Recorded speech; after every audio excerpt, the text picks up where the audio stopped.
Ano? Ayun na, umiyak si Kimi mga chika. O, tingnan nyo, lumuluha siya rito. And naiiyak din ako dyan. Uy, napaka-uy. Hindi, ano lang. Eh no, grabe, hindi ako sanay si Kimi umiiyak. Hindi ko alam talaga. May mga bagay na Lumuluha siya. nangyayari na hindi mo in-expect. Pero, grateful lang talaga ako. I mean, we're seeing her cry and hindi niya matanggap, di ba, yung sobra-sobrang blessings na dumarating sa kanya. And ngayon, hindi na ako nag-expect ng anything. And, hindi ko alam. Pero yun, grateful lang. Grateful.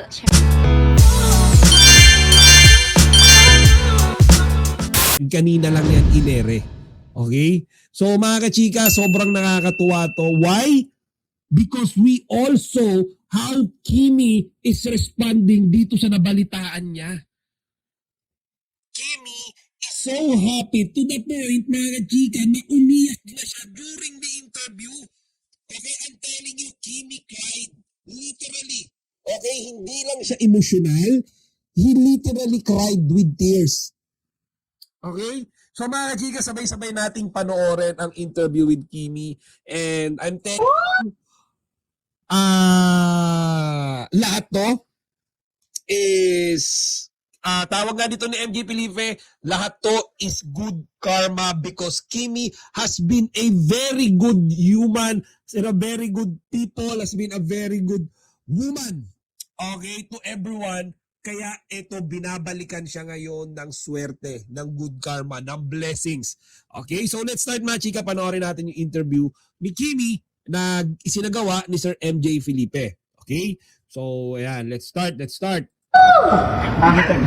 Medyo shy type pa si Kimi dyan mga chika, tingnan nyo. Applause! Congratulations!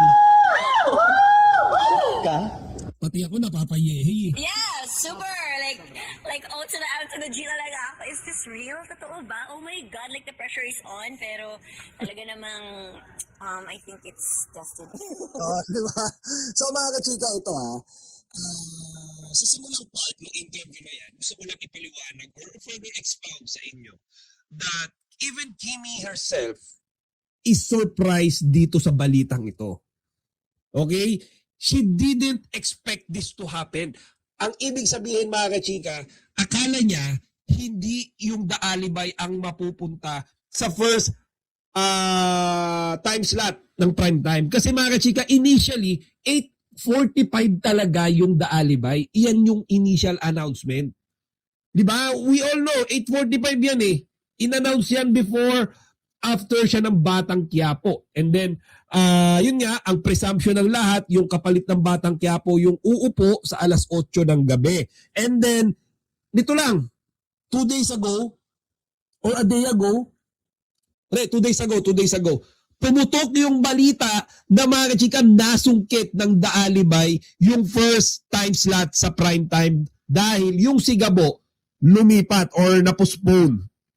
Okay, so dito si Kimi, hindi niya pa matanggap at first, pero sabi niya nga, O to the M to the G, O to the M to the G. Wala siya magagawa but to accept because the reality is already here.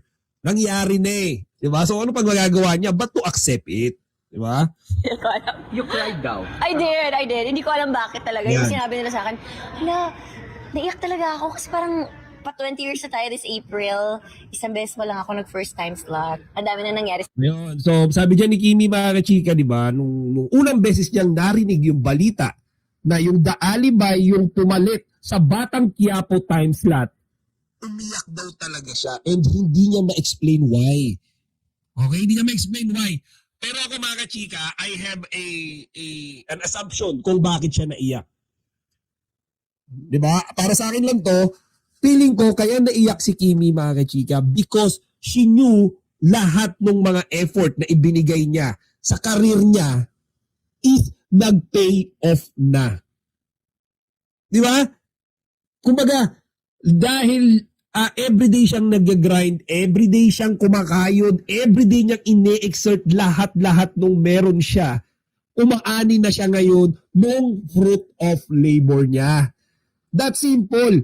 Di ba? Kahit naman sino sa atin mga kachike, makakuha tayo ng blessings, di ba? Maiiyak eh. maluluha ka, lalo na kung hindi mo ine-expect. For example, bibigay na naman ako ng example. Si Queen Catherine. Ayan, example. Nag-hello si Queen Catherine. Si Queen Catherine nasa abroad. Sa abroad, nag-work sa Qatar, binobomba. Diba? So si Queen Catherine, mga kachika, araw-araw siyang nag-work. Di ko alam kung ano yung work niya doon. Nag-grind, nagpupuyat. Walang pahinga, minsan nalilipasan ng gutom para lang makapagpadala sa pamilya niya dito sa Pilipinas. Di ba? And then mga kachika, nung umuwi siya dito sa Pilipinas, out of nowhere mga kachika, out of nowhere bigla siyang sinurpresa nung kanyang mga mahal sa buhay ng isang bahay, isang kotse, isang mamahaling material. Binigay sa kanya, libre lang. And si Queen Catherine, wala siyang ini-expect na gano'n nung umuwi siya sa Pilipinas. Nagulat na lang siya, yung anak niya, yung jowa niya, or kung sino man na mahal niya sa buhay, binigyan siya ng isang susi. Tapos sasabihin, Queen Catherine, ito yung susi ng bahay, sa'yo to. Kasi laging ikaw yung nagbibigay sa amin. This time, kami naman yung magbibigay sa'yo. Panigurado si Queen Catherine, maiiyak yan mga kachika. Di ba? Kasi hindi niya ine-expect na yung fruit ng pinaghirapan niya is matitikman niya rin. Di ba? Oh, so ito, tuloy natin. Sa ABS and all. Pero umikot ang at ready ang The Alibi. So handa kami. Hindi Oh, handa talaga di ba? So, ayan. ko lang sure kung handa sila for The Alibi dahil syempre nakaka-pressure yung oras na yun dahil matagal yun na ang nakaupo sa trono ay si Sir Coco Martin. Oo, ang tagal mga chika. Ito rin actually mamaya talakayin natin. Merong mga bashers na umaatake sa Kim Pao. Okay, and tatalakayin natin yan mamaya doon sa second part ng video natin. At doon nga sa video na yon mga kachika, doon kasi merong tumutulig sana naman sa Kim Pao. Dahil ang Batang Quiapo, ang probinsyano, yan dalawang yan, nag-i-stand out sa ratings. Okay? Sabihin na natin number 1 sa ratings. Okay? FPJs ang probinsyano at Batang Quiapo. Nandun lagi yan sa top 1, top 2. Nandun lang naglalaro lang yan. Inaatake na ngayon ang Kim Pao. Bakit daali ba yung papalit kay Coco Martin? Bakit may potential ba yan? Yan na ngayon mga chika. So, alam nyo kahit puro good news, puro blessings ang tinatamasa ng The Alibay. Binabanatan sila eh. Okay, so tingnan nyo si Kimi, napakasaya niya.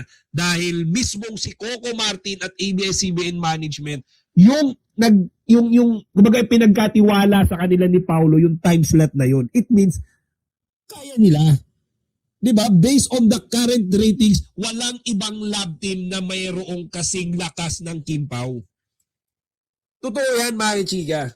So, syempre iba din yung audience nila, iba din yung hindi ko din alam. Actually, pinagdadasal ko na lang talaga. Sana po, kahit lumapit lang doon sa mga audience ni Tanggol. O, diba? So, ayan, parang ikino-compare niya. Or, hindi pala kino-compare, sorry. Let's put that off the record. Ang wish ni Kimi, sana naman daw, yung mga manonood ng Batang Quiapo, diba? Hindi siguro lahat yun Kim Pao fans. Sana naman, mapagbigyan yung The Alibay. Diba? Kasi karamihan dyan sigurado, Batang Quiapo. Hindi naman nila idol si Kimi and Paulo. O di ba? Pagtapos ng news, 8 o'clock, ay wala si Coco Martin, patayin na natin yung TV. O, sana wag naman. Di ba? Yun yung wish ni Kimi. Sana kahit yung mga fans ng Batang Quiapo hindi na mapapanood si Coco Martin, bigyan naman nila ng chance yung The Alibay. Kilalanin naman nila si Vincent tsaka si Stella. Di ba? And ine-encourage ko kung sino man dito yung mga Batang Quiapo watchers, sana, okay, panoorin nyo rin yung The Alibay. Maganda po yan. Ako, I would say, Kim, this is good karma happening to you. Is it? Good karma. Diba? Sabi ko sa inyo eh. I'm not sure. Well, okay. Pero hindi ko alam. Sadyang nagpapadala lang ako ngayon sa unos ng hangin. Sa Dito sa sinabi ni Kimi, flow ng water. Parang sa sinabi ni Kimi, nagpapadala lang daw siya ngayon sa umos ng hangin sa flow ng water. Not sure medyo hindi ako naniniwala doon. Okay? hindi ko alam. So kasi mga kachika, kung si Kimi nagpapadala lang siya sa ungos ng hangin at flow ng water, hindi yan mag-grind. Hindi yan mag-work hard. Hindi niya gagawin yung best niya everyday. Hindi yan maglalagari sa karir niya. Okay? Kasi si Kimi mga kachika, bukod sa sumusunod siya sa flow ng water and direction ng wind, mga kachika, gumagawa rin siya ng way para hindi siya malihis ng landas. Kasi meron diyan sunod lang sa daloy ng tubig. Kaso dinaloy sa masamang landas, di tigok. Si Kimi mga chika, hindi. She's making sure na kahit inaanod lang siya, di ba, ng alon, ng tubig, ng flow, ng tubig, sumasagwan pa rin siya. Hindi ako dito, wait lang, dito naman ako. Hindi ako mapupunta sa kamalasan. Hindi ako papatalo sa mga bashes. May mga sinasabi na namang masama yung mga tao, hindi ko susundin yun, hindi ko gagawin yun. Basically mga chika, hindi lang nakaupo si Kimi everyday. Hindi niya hinahayaan mga chika na kahit na sumusunod lang siya sa flow ng tubig or ungos ng hangin, minimake sure niya pa rin o ginagaranti niya pa rin sa sarili niya na nasa tamang landas siya pumupunta. Kasi, grabe sa dinami-dami ng mga artista, ABS-CBN, isipin nyo si Kimi yung pumalit kay Coco, silang dalawa ni Paolo. Imagine, magagawa ba ng dalawang tao yan, ni Kimi tsaka ni Paolo, magagawa ba ng isang love team yan, kung sila yung mga walang ginagawa sa buhay? Hindi. Sobrang swerte naman nun. Di ba? Pumalit sa Batang Quiapo times lot, tapos nakaupo ka lang araw-araw. Hindi. Di ba? Yan nga sinasabi ko, that's the fruit of their labor. Di ba? So I think, Ayun na, biyak si Kimi mga chika. O, tingnan nyo, lumuluha siya rito. And naiiyak din ako dyan. hindi, lang. Grabe, hindi ako sanay si Kimi umiiyak. Hindi ko alam talaga, may mga bagay na Lumuluha siya. nangyayari na hindi mo in-expect. Pero, ako grateful lang talaga ako. Nakakaawa, no? I mean, hindi naman naawa na pity. Diba? Nakakaawa na yung feelings when we're seeing her cry and hindi niya matanggap, diba, yung sobra-sobrang blessings na dumarating sa kanya. And ngayon, hindi na ako nag-expect ng anything. And, hindi ko alam. Pero yun, grateful lang. Grateful, syempre. Umiiyak siya mga chika. Grateful Dahil yun daw. nga, naka-experience tayo kahit kung hanggang kailan man tayo sa pwesto na yan. Right. So, Kasi ako, syempre, Kim, nasusubaybayan kita it is. through everything. Yes. And- Open book naman talaga yung buhay Correct. Kaya ko. ko lang nasabi na it's a good karma sa'yo. Mga chika, tinan nyo si MJ Felipe kung gaano siya ka-supportive kay Kimi. So during this period in time sa buhay ni Kimi, tingnan nyo mga chika, puro compliments lang yung ibinabato niya kay Kimi, di ba? You know, parang you deserve this. Do you still remember the time that you were in the first time slot? Sana maulit muli. Ah, First teleserye ko yun. diba? After 20 years. Wow! Ngayon, ito yung sinabi ng isa nating kachika. So, 20 years ago, sana maulit muli. Tapos, after nun, hindi na naulit muli. Ngayon lang naulit muli. Ayan. So, after nung 20 years na nakalipas, after nung first time na nakaupo siya sa prime time slot, mga kachika, ngayon lang ulit na-experience ni Kimi yun. So, ganun kahirap. Di ba? Sabi kanina ng isa nating viewers, after daw nung sana maulit muli, si Coco Martin na yung umupo doon. And then, ngayon lang ulit napalitan si Coco Martin. Di ba? Yes. Tapos, Pero grateful ako kasi hindi naman ako pinapabayaan ng ABS. Talagang meron talaga silang nakalaan para sa akin. And yun lang, surprisingly, out of the blue, just yesterday, na yun, ikaw kami dyan talaga? Wow, it's such an honor. Para ganun. Pero Ayan mga kachika, yung meron siyang video, di ba? Yung noong una hindi natin alam kung bakit. Nasa dressing room yata siya noon. Tapos doon niya sinabi sa kanya yung good news. Tapos ewan ko, parang naging emotional siya doon and he keeps on wiping her tears na makikita niya mga chika, purong tears of joy talaga yun. Di ba? yun, thank you so much. nagustuhan mo ba kay Paolo? Yeah. Ayan, ito maganda to mga chika. Nakakatawa itong part na to. Pinamusta sa kanya si Paolo Abilino and Kimi shared na nagkausap nga sila, okay, Pagkatapos malaman ni Kimi. Okay, yung bago nilang time slot, di ba? Nasa 8 o'clock na nga sila. So, tinawagan niya si Paulo. Okay? At ito ngayon na pag-usapan nila. Yes, tinext ko siya. Sabi ko, alam mo na ba yung balita? Correction. Tinext niya pala. Okay, hindi pala tinawagan. Tinext niya. Oo, kanina pa. Ayan. Text ko siya. Sabi ko, alam mo na ba yung balita? Oo, kanina pa. Nonchalant lang siya. Parang sabi niya, oh my gosh, nakalibay. Sabi niya, oo, nasabi na sa akin. Congrats, sabi niya lang. Congrats. Pero in all fairness, walang any forms of pagyayabang si Paulo. Walang bragging, walang anything. Just, pure congratulations, pure gratifications, di ba? Doon sa natanggap nilang blessing. Wala siya masyado mga emoji, wala. Ako lang yung OA. OA naman talaga ako. Sabi mo, very Paolo talaga. Yes, oo, kanina pa. Ay kasi nag-showtime ako noon nung binalita nila. Kaya yun, Your fans rejoice. Yun, andun si Kimi sa dressing room ng Showtime, yung umiiyak siya, di ba? Grabe. yes, super. Kaya kahit sana napanood na nila ito sa Prime Video, sana panoorin nila yung full version. Kasi napakarami pa talaga namin hindi pa pinakita sa Prime dahil 14 episodes lang yon. So, 14 episodes yung sa Prime. Maraming mga kinat. Actually, yung dalawa napanood ko na mga chika, Monday and Tuesday episode napanood ko na. Yung Wednesday hindi pa.